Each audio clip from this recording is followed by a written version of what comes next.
Actu Sport. Koulibaly Sendou. Mesdames, Mesdemoiselles et Messieurs, bonjour, excellent début de semaine à l'écoute de Radio Côte d'Ivoire.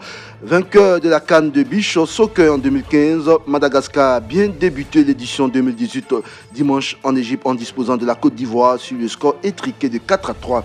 Avec ce succès, les Malgaches rejoignent l'Égypte qui a écrasé le Maroc 6-1 la veille en tête du groupe A. Effectué samedi en France, le tirage au sort du mondial féminin 2019 a globalement réservé des groupes compliqués aux 3 représentants africains, le Nigeria, le Cameroun et l'Afrique du Sud.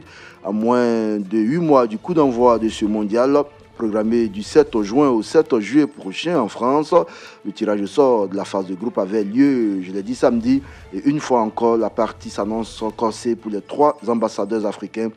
Meilleure équipe du continent et récemment vainqueur de la CAN, de sa 9e CAN, 3e d'affilée. Le Nigeria semble encore une fois représenter le meilleur espoir africain. Les Super Falcons devront tout de même se frotter à la France, favorite du groupe, ainsi qu'à la Norvège.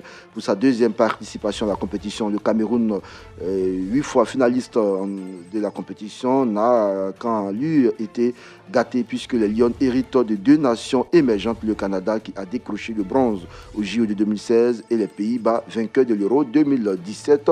Et puis enfin, pour sa première qualification, l'Afrique du Sud va elle aussi devoir s'employer pour déjouer les pronostics. Les Banyana héritent de 2 nations majeures du football féminin avec l'Allemagne vainqueur des JO de 2016 et de la Chine, une vieille connaissance qui les avait battus 2-0 au JO.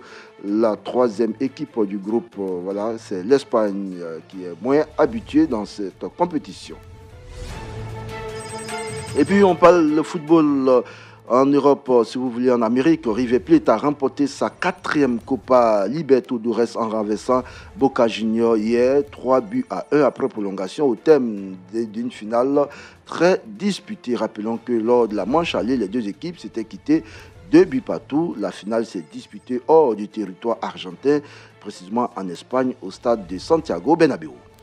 Et puis on termine chez nous, Ligue 1 de Côte d'Ivoire, la première partie de ce championnat prend fin cet après-midi. À Boaké, le champion en titre, la SEC Mimosa en découdra avec Boaké Football Club à 15h30. À la même heure, ici à Abidjan, au stade Robert Champoux de Marcory, le FC San Pedro accueille le Sporting Club de Gagnoa.